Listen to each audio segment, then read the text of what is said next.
Cordial saludo, mi nombre es Julio Lin, soy estudiante de Ingeniería Electrónica de la Universidad Abierta de Estancia UNAT. Mi documento de identidad. Y hoy sustentaré la fase número 3 de electrónica de potencia. Lo primero que debemos de hacer es calcular la frecuencia de corte mínimo y máximo, que aquí tenemos nuestras ecuaciones. La mínima se saca 10 por frecuencia de paso, que son 70 Hz, que fue lo que nos dieron desde la primera fase. Al multiplicarlo nos da 700 Hz y ahora calculamos la frecuencia de corte máximo, que es frecuencia máxima a eliminar sobre 10. Esa frecuencia máxima también la tenemos en la fase número 1, que nuestro valor nos dio 1190 Hz sobre 10 y nos daría 119 Hz.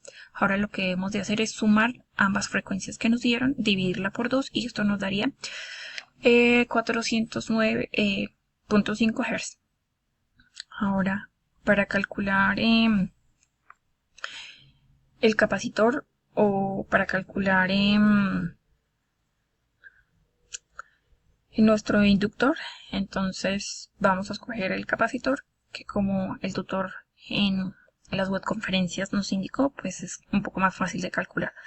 Lo que vamos a hacer es coger un capacitor normalmente comercial, que es más o menos uno de 100 microfaradios, y despejamos el valor del inductor. Calculamos, despejamos, L es igual a 1 sobre 2 por pi por frecuencia promedio por el capacitor. Calculamos y esto nos da un valor aproximadamente de 2.28 microhenries, que este es el valor que vamos a utilizar en nuestro circuito. Ahora, vamos a utilizar un capacitor de 100 microfaradios, como anteriormente lo dije, y un inductor de 2.28 microhenries. Ya tenemos los datos para saber el valor del capacitor que utilizaremos en el motor trifásico que tenemos en Proteus, que sería con corriente de 8 mA, que también ese valor lo escogimos directamente de la primera fase, y el voltaje de 169.71 volts. Ahora calculamos y nos daría un valor de 21.21 ohmios. Y ahora con esta ecuación sacamos el valor del capacitor, que nos daría aproximadamente 107.196 microfaradios. Aquí tenemos nuestras evidencias de nuestro circuito y la sustentación de cada imagen. Aquí observamos las señales como nos dieron y los valores adecuados. También tenemos una parte 2 donde tenemos una tabla, escogemos unas frecuencias, tenemos que medir de alguna forma, porque hay muchas formas para medir la frecuencia. Se nos da de salida de filtro el voltaje, que es con una C volt, y la velocidad del motor, que esa la hacemos con una ecuación, que sería 162.92, que es el valor que estamos trabajando por la frecuencia que escogimos de 45 sobre 2, que son los números de polares que tiene nuestro motor. Aquí al cambiar evidenciamos que aproximadamente el motor nos da los valores que tenemos acá, y cómo cambia nuestra señal, cómo se vuelve un poco más armoniosa a medida que va aumentando y se va acercando a los valores. Bueno, ahora vamos a nuestro circuito. Aquí tenemos el circuito, tenemos nuestros valores desde el principio de la primera fase. Aquí tenemos 169, nuestra fuente de 169.71 voltios con una frecuencia de 70 Hz.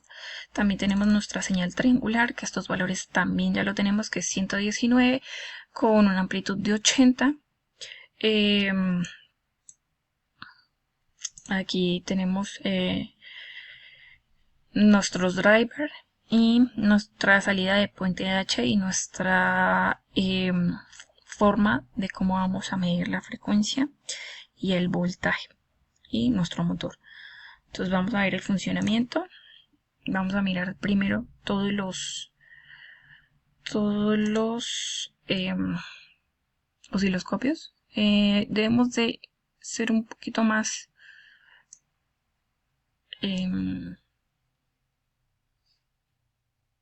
¿cómo se dice eso?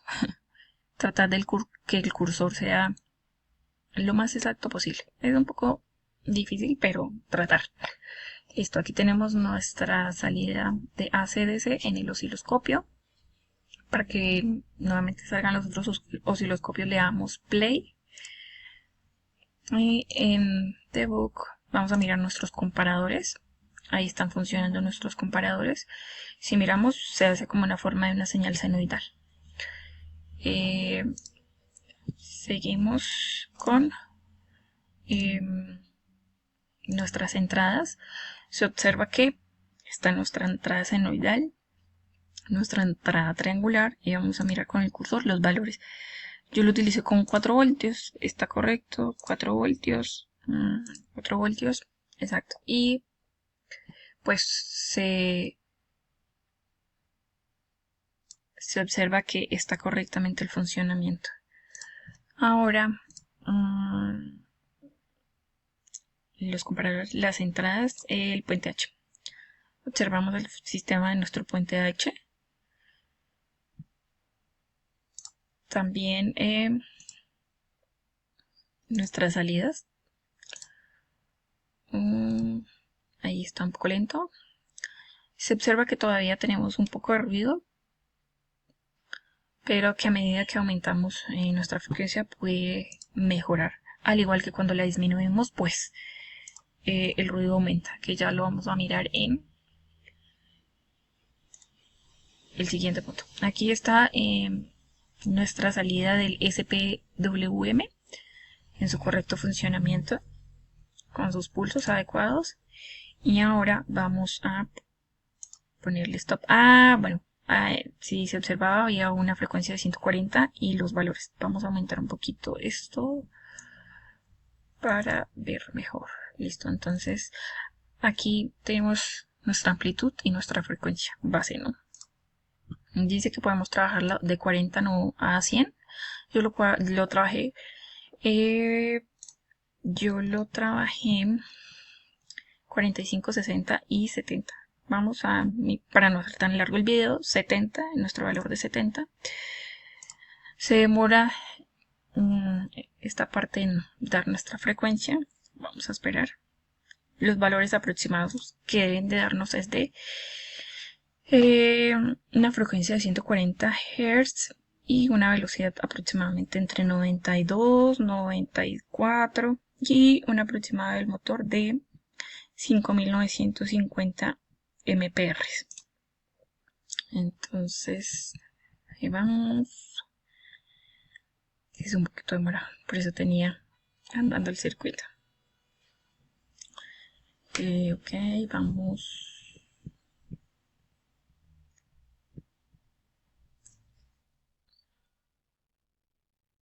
Ok, hoy tuve que pasar un poquito el video porque sí es un poquito demorado. Ya nos da la frecuencia 140, 192. Bueno, esto varía un poco, ¿no? Y más o menos dan los valores aproximadamente, que son 5950, pero alcanza a llegar a 6000. Exacto, listo. Vamos a pausar el circuito. Vamos a cambiarlo a aquí nuestra señal senoidal a 45. Ok, damos play. Voy a pasar un poquito el video mientras dan nuestros valores para no alargar tanto el video. Ok, ya nos da el valor de la frecuencia, que es un valor de 95 aproximadamente. Aquí 83.2, 83, más o menos ahí varía. Y entre 3825 aproximadamente, 3600, 3700, varía hasta 3800. Muchas gracias.